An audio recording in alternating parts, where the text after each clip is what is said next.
Good morning, everyone. Usually on Thursday morning, I do my pregame video, but I have to deviate from that this week because we have a serious game tonight that I will be streaming live here. We have the Eagles versus the Packers. We have the Packers coming up in 2 weeks and the Eagles coming up in 4. It's the Saints, Packers, Jets, and then Eagles. So this game is extremely important for all of us to watch. I totally dislike both of these football teams, and I can't pull for one over another. But obviously, a win for the Packers helps us out in our division quest. However, an undefeated Packers team that is still trying to get their offense on the roll is a bit scary to me. So let's start with the Eagles offense versus the Packers defense. Now, the story for the Eagles offense so far this season has been drops, which to me has sounded like excuses by the national media, and they've handed that to the Eagles fans and they've embraced it totally. And I told you when I looked at the game, now you got to look at these games. You can't just listen to what these people on TV tell you. You have to actually look and make determinations for yourself of what's going on. So when I looked at the games, I saw catchable passes, and you know how I feel about that. When the ball hits your hands, you got to catch it. You get paid a lot of money to do that. So I saw a lot of catchable passes that were defended rather than outright drops, which is the narrative. So I follow my boy, Law Nation, over there at Instagram, who he seems to be fighting the same fight I am. And he posted this gem of a post yesterday. It says, quarterbacks suffering the most frequently from wide receivers drops since week 3.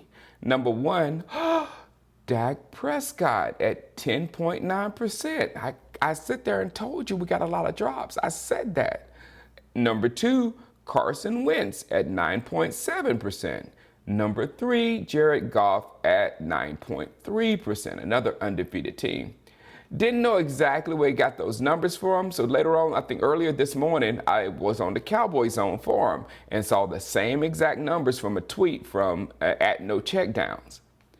This is with the Eagles having a lot more passes, pass attempts than the Cowboys. So it's a little worse now. The comeback for this is going to be timing, which I totally agree with. The timing of the Aguilar drop versus the Falcons was as disgusting as the drop itself.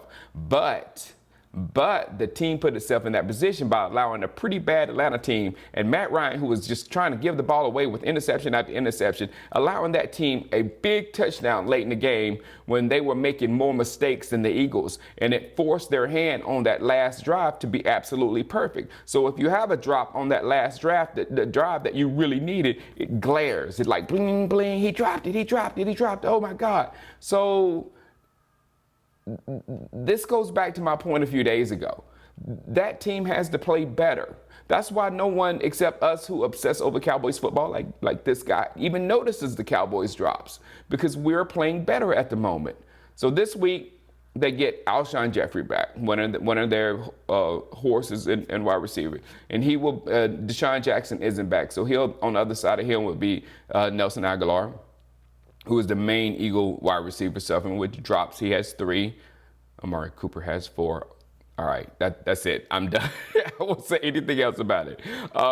The Eagles' run game, let's move on to the run game. The run game, it hasn't been great, but they are talented at that position with Jordan Howard and Miles Sanders. Now, Miles Sanders just needs to start holding on the bone. I think he had a fumble in the last 2 games. So this week, the Eagles finally play a good defense, or it's hard for me to say Green Bay's a good defense, a defense that has been playing well this season. Let's put it that way. And either they have to make the tough catches or they have to make up for the drops and not let that be the reason they lose the game or lose possession of the football. Now, Green Bay's secondary appears to be better with that rookie Darnell Savage and the recently acquired safety Adrian Amos from the Bears, who made that big catch week 1 to beat the Bears. The pass rush has been pretty good with Preston Smith. He was named NFL Defensive Player of the Week last week with 3 sacks versus Denver. I think he has 4.5 for the season, and Zadarius Smith on the other side has 3. And they have to get to Carson Wentz, because Carson Wentz is a tough tough sack. He's the toughest guy to get down in the entire football league. I mean, you get your hands on him, he's still going to get the ball out of his hand and do something about it. He's extremely incredible at that. As far as the Packers offense versus the Eagles defense, Aaron Rodgers has had a bad, I can't say bad. Let's just say he's not been typical Aaron Rodgers so far this season, and that run game isn't good. Aaron Jones is about to lose his job with like 3.6 yards per carry or something like that. So the Eagles defense has to step up, and they have some pretty big injuries on their side of the football, and they just lost their top corner, Ronald Darby. So this looks like a perfect situation for Aaron Rodgers to get back to Aaron Rodgers football. So all in all, in my opinion, this game is a toss-up. I want both teams to lose. A tie. A tie would be good because in NFL terms, a tie is like a loss because you lose the tiebreakers with the tie. But an Eagles outright loss would be better for us. Just pulling for Aaron Rodgers is tough. I mean, you just got flashbacks of what he's done to us in the last 4 or 5 years. So I will be here, not at the new house. I wanted to do this game at the new house. I won't be at the new house because wifey will be working. She's doing 14+ hour shifts almost daily. And I can't even say I'm tired around her because I sound stupid.